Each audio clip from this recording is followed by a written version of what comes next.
बिस्मिल्लाहिर्रहमानिर्रहीम। अस्सलाम वालेकुम। कैसे हैं आप? उम्मीद है कि अल्लाह ताला के फजल करम से बिल्कुल ठीक होंगे। प्यारे प्यारे बहन भाइयों, आज जो मैं आपके लिए रेसिपीज लेकर आई हूँ वो है टी स्नैक रेसिपीज़। अगर घर में अचानक मेहमान आ जाएं और घर में खाने के लिए कुछ ना हो तो चाय के साथ ये रेसिपीज़ बना दें।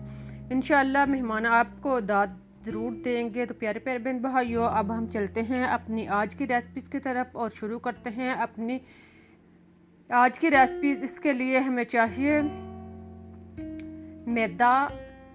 एक प्याली मैदे को छानकर साफ कर लें और फिर इसे बाउल में डाल लें और साथ में एक चुटकी जायके के मुताबिक नमक शामिल करें और आधा चम्मच ज़ीरा साबुत इसमें डालने के बाद अब 1 से 1.5 चम्मच इसमें घी शामिल करें। इन सब को डालने के बाद अब इसको हाथ के साथ खूब अच्छी तरह मिक्स कर लें।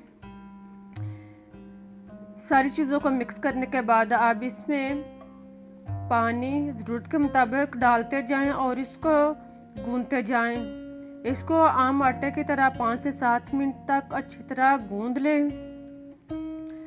खूब अच्छी तरह गूंदने के बाद अब इसको ढाँप कर 10 से 20 मिनट के लिए रख दें।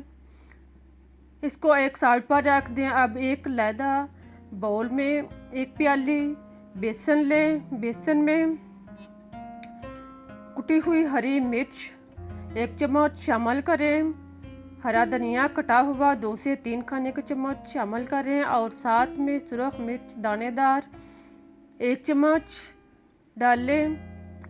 नमक 1 चम्मच या जायके के मुताबिक यूज़ कर सकते हैं। हल्दी पाउडर आधा चम्मच डालने के बाद अब इसमें ज़ीरा पाउडर आधा चम्मच शामिल करें। साथ में खुश्क धनिया पिसा हुआ आधा चम्मच शामिल करें और फिर चाट मसाला आधा चम्मच डालने के बाद इसमें खाने का सोडा 1 चुटकी शामिल करें और इन सब को खूब अच्छी तरह मिक्स कर लें। अब इनको पानी डालें और ज़रूरत के मुताबिक इसका अमेज़ा बना लें।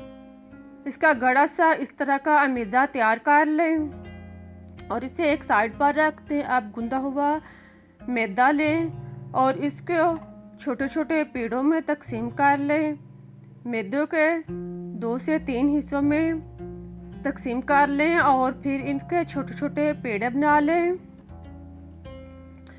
प्यारे प्यारे बहन भाइयों, मेरी कोशिश होती है कि मैं आपके लिए जो रेसिपीज लेकर आऊँ वो जायकेदार होने के साथ साथ ग़िज़ाइयत से भी भरपूर हो और आसानी से घर में बनाई जा सके ताकि आपको रेसिपीज बनाने में मुश्किल पेश ना आए।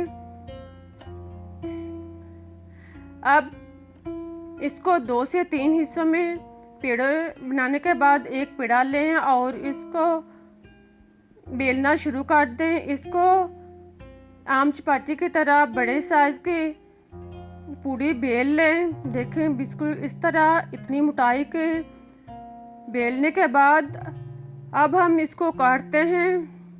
इसको छुरी के साथ एक साइड से काटना शुरू करें और फिर आधे आधे इंच के फासले पर लंबाई में काटते जाएं।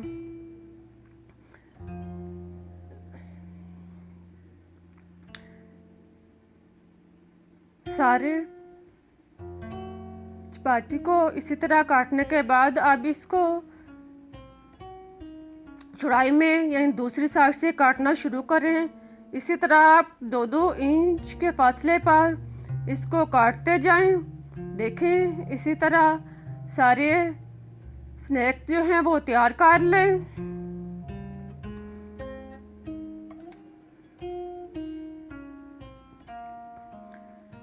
स्नैक्स को तैयार करने के बाद आप एक एक पीस उठाकर इसको प्लेट में डाल लें और सारे स्नैक्स जो हैं सारे इसी तरह तैयार करने के बाद आप इसमें बेसन का अमेज़ा जो हमने बनाकर रखा हुआ है वो एक पीस उठाएं और इसमें अच्छी तरह डुबो लें। देखें एक पीस को बेसन के अंदर अच्छी तरह डुबोने के बाद अब इसको ऑयल में फ्राई करना शुरू करें। ऑयल को खूब अच्छी तरह गर्म करने के बाद फिर नॉर्मल आंच पे इसको फ्राई करते जाएं। एक एक पीस जो है वो बेसन में रोल करने के बाद इसमें डालते जाएं और इसको नॉर्मल आंच पर फ्राई करते जाएं। देखें पीस जो हैं वो घी के अंदर कितने फूले हुए हैं। अब इसको चम्मच की मदद से हरकत दें ताकि ये चारों साइड से अच्छी तरह फ्राई हो जाएं। जब चारों साइड से अच्छी तरह ब्राउन हो जाएं तो समझ लें हमारी रेसिपी तैयार हो चुकी है। अब इसको निकाल लें। एक प्लेट में निकालने के बाद इसको चाय के साथ पेश करें। देखें कितने मज़ेदार टेस्टी स्नैक तैयार हुए हैं।